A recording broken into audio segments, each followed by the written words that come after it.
अमीर भाई गरीब भाई। मधुपुर नाम एक गांव में छोटा सा परिवार रहता था, जिसमें सुनीता नाम की एक औरत और उसके 2 बेटे थे। अपने पति की अचानक मृत्यु के बाद घर का सारा भार सुनीता पर ही आ गया। 2 बेटों की परवरिश और पढ़ाई लिखाई में ही उसका सारा जीवन निकल गया। लेकिन जब उसके बच्चे बड़े हुए तब सुनीता को एक बड़ा फैसला लेना था। अरे सुनीता बहन, तुम यहाँ आओ, अंदर आओ। क्या हुआ, सब कुछ ठीक है ना? श्रीकांत भैया जी, आप जानते तो हैं ना, मैंने अपने दोनों बेटों को बड़ी मुश्किल से पाला है, मगर अब उनके शहर जाकर कॉलेज में पढ़ने का टाइम आ गया है। मगर मेरे पास इतने पैसे नहीं है कि मैं दोनों को आगे बढ़ा सकूं। अगर एक बेटे को नहीं पढ़ाया तो उसके साथ अन्याय होगा। ऐसे में क्या करूं? तुम शांत हो जाओ और ये बताओ कि दोनों में से होशियार कौन है?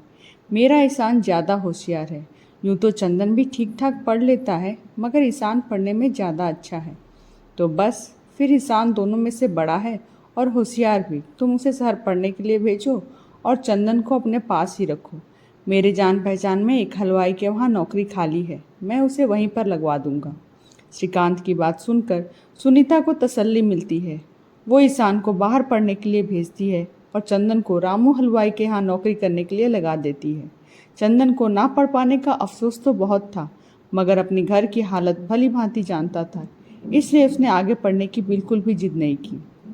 दिन ऐसे ही बीतते रहा और 3 साल बाद ईशान को एक बड़े फूड चेन में जूनियर मैनेजर की नौकरी मिल जाती है। माँ, ये लो मिठाई खाओ, मेरी प्लेसमेंट एक बड़ी फूड चेन में मैनेजर के लिए हो गई है। थोड़े महीनों में ईशान की प्रमोशन जूनियर से सीनियर मैनेजर में हो जाती है और वो चंदन और सुनीता को शहर ले जाता है। माँ, कल मेरे बॉस डिनर के लिए आ रहे हैं। जब मैंने उन्हें बताया कि मैं अपने पूरे परिवार को यहाँ ले आया हूँ तो वह बहुत खुश हुए। अरे तो बुला ले उन्हें, आखिर हम भी तो मिले तेरे बॉस को। मगर माँ, तुम तो बीमार हो तो कौन खाना बनाएगा? तुम चिंता मत करो भैया, जब तुम पढ़ रहे थे मैंने रामू हलवाई के यहाँ बहुत काम सीख लिया है। तुम देखना, ऐसा खाना बनाऊंगा कि खाने के साथ उंगलियां भी चाट जाएंगे। मगर एक बात का ख्याल रखना चंदन, बॉस 5 स्टार होटल के मालिक हैं, खाना उसी के हिसाब से होने चाहिए। आप ये सब बातों की ज़रा भी टेंशन ना लो भैया, बस काम पे ध्यान दो।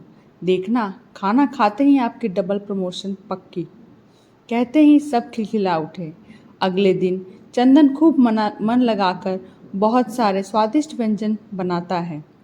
भैया, लगता है आपके बॉस आ गए हैं, मैं दरवाज़ा खोलता हूँ। नहीं नहीं, तू रहने दे। बॉस क्या सोचेंगे कि कैसे कपड़े पहने हैं इसके भाई ने। मैं खोलता हूँ दरवाज़ा। और सुन, तू अंदर ही रहना, ज़्यादा बाहर निकलने की ज़रूरत नहीं है। चंदन ये सुनकर बहुत उदास हो जाता है और बिना कुछ कहे अंदर जाकर डाइनिंग टेबल सजाने लगता है। आइए सर, आइए। गुड मॉर्निंग चंदन।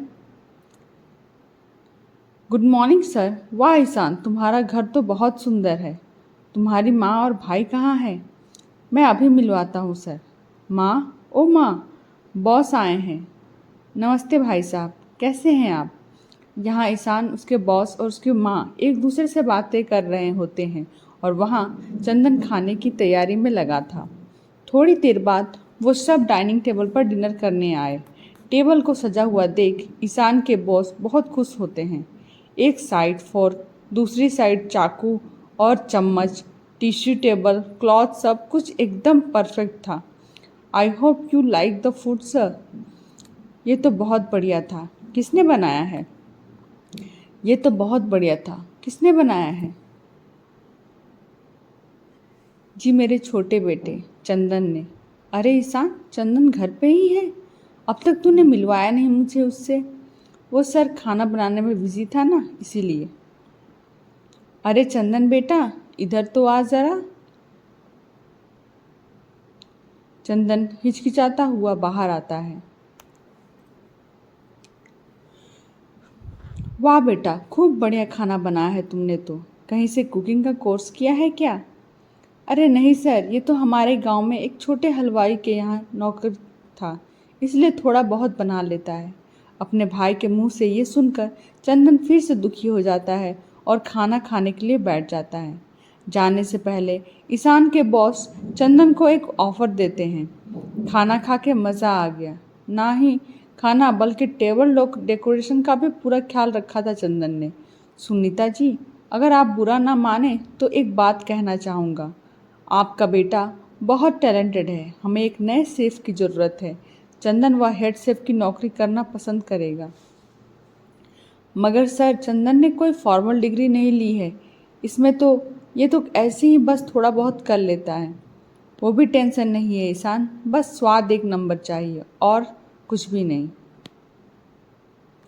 चंदन, कल तुम ईशान के साथ ऑफिस आ जाना और वहीं पे एक डिश बना के खिला देना।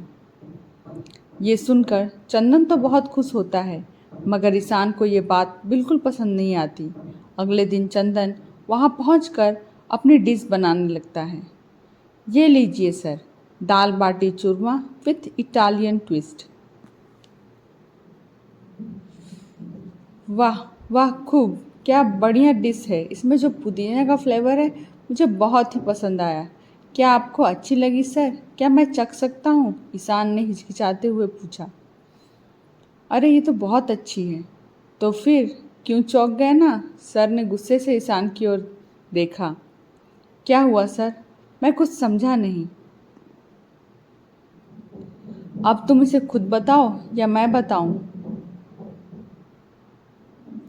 वो चंदन, मैंने इस रेस्टोरेंट के शेफ़ को तुम्हारे डिश में नमक मिर्ची डालने के लिए कहा था ताकि तुम्हें यहाँ नौकरी ना मिले। क्या? चंदन ये सुन के चौंक जाता है। ईशान को फ़ोन में ये बात करते हुए सुनीता बहन ने सुन लिया और मुझे पहले ही इन्फॉर्म कर दिया। इससे पहले कि वह शेफ़ कुछ कर पाता, मैंने उसे काम से निकाल दिया। मगर भैया, ऐसा क्यों आपने? चंदन दुख भरे आंखों से ईशान को पूछता है। मैं नहीं चाहता था कि तुझे भी मेरे जितना पैसा और लाइफस्टाइल मिले। मैं चाहता था कि तू ऐसे ही मेरे टुकड़ों पर पले। यू आर फायर्ड इंसान।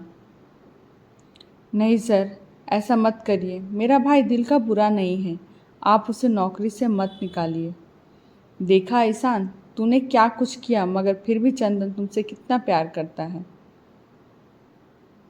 मुझे माफ़ कर दीजिए सर। चंदन, तुम भी मुझे माफ़ कर सको तो मुझे माफ़ कर दो। ईशान को अपनी गलती का एहसास हो जाता है और वो दोनों हंसी खुशी रहने लगते हैं। आशा है आज की कहानी आप लोगों को पसंद आई होगी। मेरे चैनल को लाइक करें, शेयर करें और सब्सक्राइब करें, और हाँ, बेल आइकन को प्रेस करना ना भूलें।